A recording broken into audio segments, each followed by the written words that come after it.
തീരത്ത് കയ്യേറ്റങ്ങൾ വ്യാപകമാകുന്നതായി പരിസ്ഥിതി സംഘടന. പുഴയിലേക്ക് മണ്ണിട്ട് മാസങ്ങൾക്ക് ശേഷം ചുമരുകൾ കെട്ടിപ്പൊക്കുന്നത് പതിവായിരിക്കുകയാണെന്ന് പരിസ്ഥിതി സംഘടനയായ ഗ്രീൻ പീപ്പിൾ ആരോപിച്ചു. എറണാകുളം ജില്ലയിലെ ഏറ്റവും വലിയ ശുദ്ധജല സ്രോതസ്സായ മൂവാറ്റുപുഴയാറിന്റെ തീരത്ത് കയ്യേറ്റങ്ങൾ വീണ്ടും വ്യാപിക്കുന്നതായി പരിസ്ഥിതി സംഘടനയായ green people. Muvattupuzha PO junction പൊതുപാർക്കിനോട് ചേർന്നാണ് ഇപ്പോൾ ഏറ്റവും കൂടുതൽ കയ്യേറ്റം നടന്നുവരുന്നത്. പുഴയിലേക്ക് മണ്ണിട്ട ശേഷം മാസങ്ങൾക്ക് ശേഷം ചുമരുകൾ കെട്ടിപ്പൊക്കുന്നത് പതിവായിരിക്കുകയാണ്. അധികാരികളുടെയും ഉദ്യോഗസ്ഥരുടെയും തദ്ദേശ സ്വയംഭരണ സ്ഥാപനങ്ങളുടെയും ഒത്താശയോടെയാണ് കയ്യേറ്റം നടക്കുന്നതെന്നാണ് പരിസ്ഥിതി സംഘടനയായ ഗ്രീൻ പീപ്പിൾ ആരോപിക്കുന്നത്.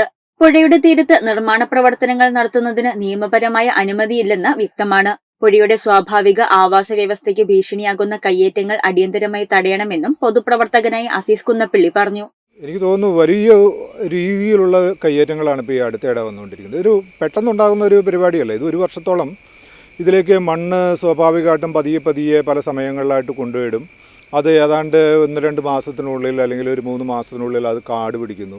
കാട് പിടിച്ചതോട് കൂടിയിട്ട് അത് വീണ്ടും അതിൻ്റെ മുകളിൽ ഇത്തരത്തിലുള്ള അതൊരു കരയാണ് എന്നുള്ള രീതിയിൽ അതിന് മുകളിൽ കല്ല് അല്ലെങ്കിൽ കോൺക്രീറ്റ് ഭിത്തികൾ കെട്ടിയിട്ട് ചിലതൊക്കെ സർക്കാരിൻ്റെ തന്നെ ഫണ്ടോട് കൂടിയിട്ട് തദ്ദേശ സ്വയംഭരണ സ്ഥാപനങ്ങളുടെ നഗരസഭയുടെയൊക്കെ ഫണ്ടോട് കൂടി അല്ലെങ്കിൽ ഈ പറയുന്ന കാർഷിക ഡിപ്പാർട്ട്മെൻറ്റുകളുടെ അനധികൃതമായ ഫണ്ടോട് കൂടിയിട്ട് പുഴ സ്വകാര്യ വ്യക്തികൾക്ക് പണം വാങ്ങിയിട്ട് കെട്ടിക്കൊടുക്കുന്ന ഒരു പരിപാടിയാണ്. ഇപ്പോൾ ഇവിടെ തന്നെ ഒരു ഫ്ലാറ്റ് എന്ന് പറയുന്നത് ഞങ്ങളുടെ ഒരു കണക്കിലാണ്ട് 16 സെൻറ്റാണ് ഒരൊറ്റ സ്ഥാപനം തന്നെ അനധികൃതമായിട്ട് കയ്യേറിയിരിക്കുന്നത്. സർക്കാർ ഒരുപാട് പറയുന്നുണ്ട്, നദീ കയ്യേറ്റങ്ങളെക്കുറിച്ചൊക്കെ പറയുന്നുണ്ടെങ്കിലും ഇത് ഒഴിവാക്കുന്നതിനുള്ള ഒരു നടപടി ഉണ്ടായിട്ടില്ല.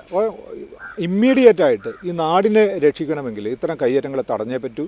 സർക്കാർ, തദ്ദേശ സ്വയംഭരണ സ്ഥാപനങ്ങൾ, നഗരസഭ ഇവർ ഉടൻ തന്നെ ഈ വിഷയത്തിൽ അടിയന്തരമായിട്ട് ഇടപെട്ടുകൊണ്ട് ഈ കയ്യേറ്റം ഇവിടെ വച്ച് നിർത്തുകയും ഈ നദിയുടെ തീരങ്ങളെ അതിൻ്റെ സ്വാഭാവികത നിലനിർത്തുകയും ആ സ്ഥലം പഴയ പോലെ തന്നെ ആക്കുന്നതിനുള്ള നടപടി ഉടൻ തന്നെ സ്വീകരിക്കുകയും ചെയ്യേണ്ടതാണ്.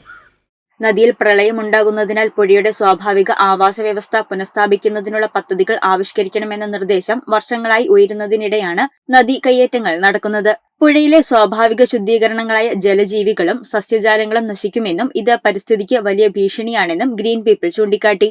ഇതിങ്ങനെ വ്യാപിക്കുക എന്ന് വെച്ചിട്ടുണ്ടെങ്കിൽ കേരളത്തിലെ ഏറ്റവും ശുദ്ധജലം ഒഴുകുന്ന ഒരു നദി അതിപ്പോൾ എന്ന് പറയുന്നത് ഒരു കനാല് മാത്രമായിട്ട് മാറിക്കൊണ്ടിരിക്കുക. അതുകൂടാതെ വലിയ രീതിയിൽ ഇതിന് കാച്ച്മെൻറ്റ് ഏരിയ ഉണ്ടായിരുന്ന ഒരു നദി അത് വർഷങ്ങളായിട്ട് അതായത് 20 വർഷമായിട്ട് ഞങ്ങൾ ആവശ്യപ്പെടുന്നതാണ് ഈ നദിക്ക് ചുറ്റുമുള്ള ഇതിൻ്റെ സബർബൻ ഏരിയകളുടെ ഒരു കണക്കെടുക്കണമെന്നും പുറമ്പോക്കുകൾ അല്ലെങ്കിൽ പുഴ അളന്ന് തീരങ്ങൾ അളന്ന് തിട്ടപ്പെടുത്തി അതിനെ മാർക്ക് ചെയ്യണമെന്നൊക്കെ ഉള്ളത്. പക്ഷേ സർക്കാർ അല്ലെങ്കിൽ തദ്ദേശ സ്വയംഭരണ സ്ഥാപനങ്ങളോ ബന്ധപ്പെട്ട ആഡിയോ അടക്കമുള്ള യാതൊരു സെക്ഷനിൽ നിന്നും ഇതുമായിട്ട് ബന്ധപ്പെട്ട് ഒരു നടപടി ഉണ്ടായിട്ടില്ല എന്ന് മാത്രമല്ല ഈ കയ്യേറ്റക്കാർക്കുള്ള എല്ലാവിധ സൗകര്യങ്ങളും എല്ലാവിധ സാമ്പത്തികമടക്കമുള്ള സൗകര്യങ്ങൾ, രാഷ്ട്രീയ പിന്തുണ, ഭരണപരമായ പിന്തുണ ഒക്കെ ഇവർ നിർബാധം കൊടുത്തുകൊണ്ടിരിക്കുകയാണ്.